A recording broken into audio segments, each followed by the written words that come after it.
안녕하세요. 응애맘미입니다. 자녀 교육에 있어서 어떤 분은 너무 공부시키지 말라고 하시면서 공부 좀 못하면 어때요?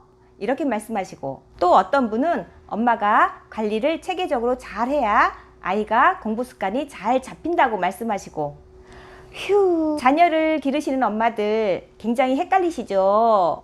제가 새 아이를 키우면서 좋았던 경험을 영상으로 틈틈이 올려드리려고 합니다. 지난 영상은 문제풀기, 채점하기 모두 아이가 스스로 해야 한다는 거였죠. 스스로 채점을 하면 부족한 부분을 스스로 인지하고 해결하려고 합니다. 또 중요한 것은 자기 자신에게 관련된, 예를 들어 학교 숙제, 수행평가 등등 모든 일들을 스스로 해결하려는 의지가 생긴다는 겁니다. 굉장히 중요하죠. 자기주도 학습의 기본이 되는 겁니다. 요즘 초등학교에서 중간고사, 기말고사 안 보잖아요. 단원평가 정도만 보니까 더 불안해지신다고들 하시더라고요. 사실 불안해할 일이 아니에요. 학교에서 시험이 없어진 것을 오히려 자기주도 학습을 할 수 있는 기회라고 생각하세요. 중간고사, 기말고사를 언제 보는지 날짜가 잡히면 마음이 어때요? 더 조바심이 생기고 어떻게든 시험 범위를 전부 공부시키려고 할 거예요. 이렇게 되면 자기 주도적으로 학습할 수 있는 여유가 없어집니다. 또 시험 끝나고 점수에 따라 냉탕과 온탕을 오고 가죠. 시험이 없어졌으니까 차분히 초조해하지 않고 스스로 학습을 해내도록 기다려 주실 수 있지 않나요? 자, 그럼 가정학습을 간섭 아닌 관심으로 우리 아이 우등생 만드는 방법 지금부터 시작하겠습니다. 일단 왜 처음엔 관심을 갖고 상냥하게 대해주시다가 간섭병 엄마로 변할까요? 내 아이가 내 생각처럼 따라오지 않을 때 그렇게 되죠. 그러면 아이 입장에서 한번 생각해 보시게요. 공부해야 할 양이 많다면 아이는 기분이 어떨까요? 한숨을 쉬면서 하기 싫어합니다. 공부는 하기 싫은 것으로 기억하게 되죠. 이런 거 정말 독이에요. 어쨌든 이때부터 엄마는 간섭형 엄마로 돌변하게 되지요. 엄마 뜻대로 안 따라오니까 못 따라오는 거죠. 그러면 내 애지만 너무 답답하고 화가 치밀어 올라서 곧 합병 날 것 같지요? 이럴 땐 잠깐 멈추세요. 그리고 생각해 보는 거예요. 왜 우리 아이가 내 맘처럼 못 따라와 주는 걸까? 이건 정말 중요한 대목이에요. 아이의 능력을 간과해서 그래요. 내 아이의 능력은 하나에서 5가지 받아들일 수 있는데 엄마는 하나에서 10가지 척척 잘해내기를 바라시는 거죠. 하나에서 5가지 스스로 잘할 때까지 기다려주시면 6에서 10은 금방 잘하게 됩니다. 그러니까 우리 아이의 능력에 맞게 최소한의 양으로 조금씩 꾸준히 학습해야 한다고 다시 한번 강조하는 겁니다. 마냥 놀기만 하거나 마냥 기다려주는 것이 상책이 아니라 최소한의 양으로 공부 습관을 긍정적으로 만들어야 된다는 거예요. 매일매일 해야 하는 공부. 저는 기타 난자 1장, 수학 문제집은 하고 싶은 만큼만 풀기, 책 읽고 제목 쓰기, 이 정도로 부담되지 않겠어요.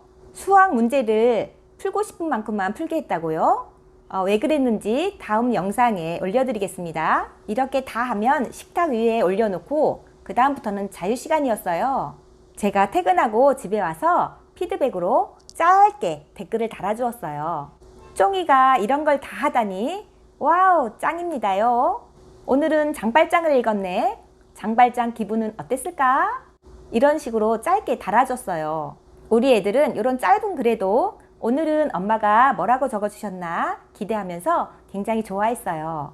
여러분도 해보세요. 이 방법 괜찮더라고요. 그리고 모르는 게 있으면 엄마한테 물어보라고 하세요. 질문하는 것은 부끄러운 게 아니고 용기라는 것도 알려주세요.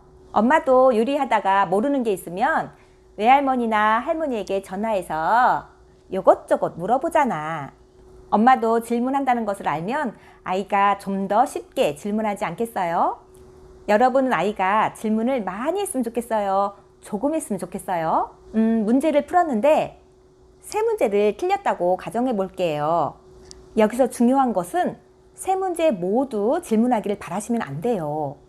질문하는 개수도 누가 정해요? 당연히 아이가 정하는 거죠. 한 개만 질문하면 한 개만 답해 주세요. 틀린 문제, 세 문제 모두 질문하게 하고 다시 풀게 하면 그 순간부터 자기주도 학습은 꽝 되는 거예요. 틀린 문제 모두 오늘 다 풀어야 하나요? 오늘 안 풀면 수포자 되나요? 안 그렇습니다. 꾸준히 해나가면 다 풀게 되어 있어요. 이렇게 학습에 맛을 들이게 하고 주 1회 정도는 테스트를 해보세요. 아이랑 상의해서 너가 스스로 문제도 풀고 채점도 스스로 잘했잖아? 그래서 일주일에 한 번 테스트하는 거 어때? 일명 스스로 잘 해냈음 테스트. 짜잔! 점수에 상관없이 테스트 끝나면 쿠폰 쏠게.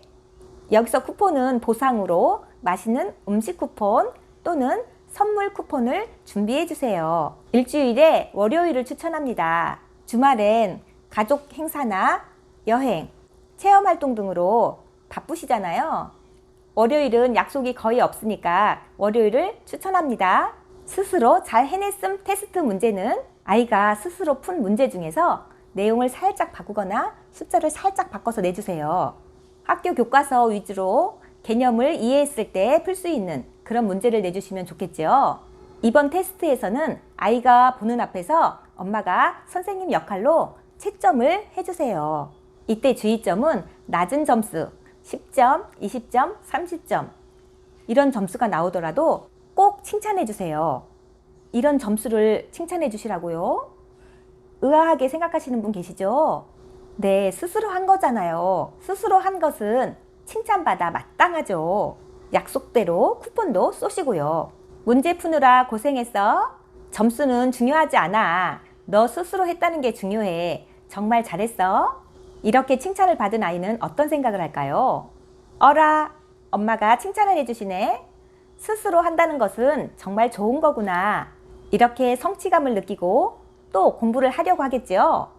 이렇게 조금씩 꾸준히 반복해서 하시면 점수가 점점 올라갑니다. 그리고 하루 15분 아이와 함께 책 읽기를 꼭 하셔야 효과가 큽니다. 오늘도 책 읽어주기 15분 화이팅! 오늘 영상 유익하셨나요?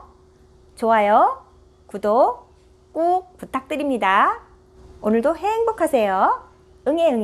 응애맘이었습니다. 안녕히 계세요.